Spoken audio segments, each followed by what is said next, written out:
ڕۆژانە و بەردەوام کۆمپانیا و ناوەندە تەندروستیە جیاجیەکان لە وڵاتانی جیهاندا دەنگۆی دۆزینەوەی چارەسەر یاخود ڤاکسینی ڤایرۆسی کۆرۆنا بڵاوەکەنەوە.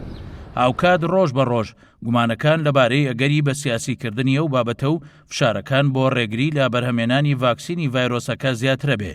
بەڵام تا ئێستا بەکردەیی تەنها بەرهەمەکەی کۆمپانیای سانۆفی فەڕەنسی بەڕەسمی لە تاقیکردنەوەکاندا سەرکەوتنێکی ڕێژەیی بەدەستێناوە و دەستکراوە بە بەرهەمێنانی.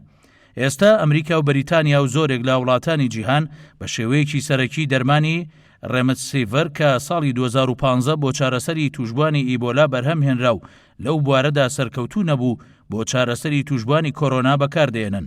پسپۆران دەڵێن کاریگەری چارەسەرە نوێیەکە ڕێژەییە و تەنها ڕێژەی مردن لە 11% بۆ 8% کەمەکاتەوە. ئەمەژە بەهۆژەکەن چارەسەری تەواوەتی توشبوانی کۆرۆنا ناکە و مەرج نییە هەر توشبوویەکی کۆرۆنا ئەو دەرمانە بەکار بێنێ بە تەواوی چاک بێتەوە.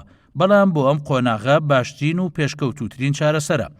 نرخی ڤاکسینەکە زیاترە لە $2000 ئەمریکی و هەرچەندە کۆمپانیای بەرهەمێنی دەرمانەکە فەڕەنسیە، بەڵام ئەوە جێگەی سەرنجە و نیگەرانی حکوومەتی فەڕەنساشی بە دوای خۆی داهێناوە کە کۆمپانیاکە ڕایگەیاندووە لە دابەشکردنی بەرهەمەکەیان ویلایەتە یەکگرتووەکانی ئەمریکا لە پێشینەیە.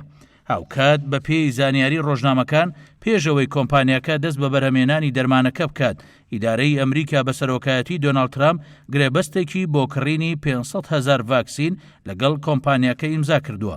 لە دوای تێپەڕبوونی نزیکەی مانگێکیش ئەو کۆمپانیایە تەنها 140,000 لەو ڤاکسینە بەرهەمێناوە، واتە تا 3 مانگی تر تەواوی بەرهەمەکانی تەنها بۆ ئەمریکا ئەچێ و هیچ وڵاتێکی تر لێی سوودمەند نابێ.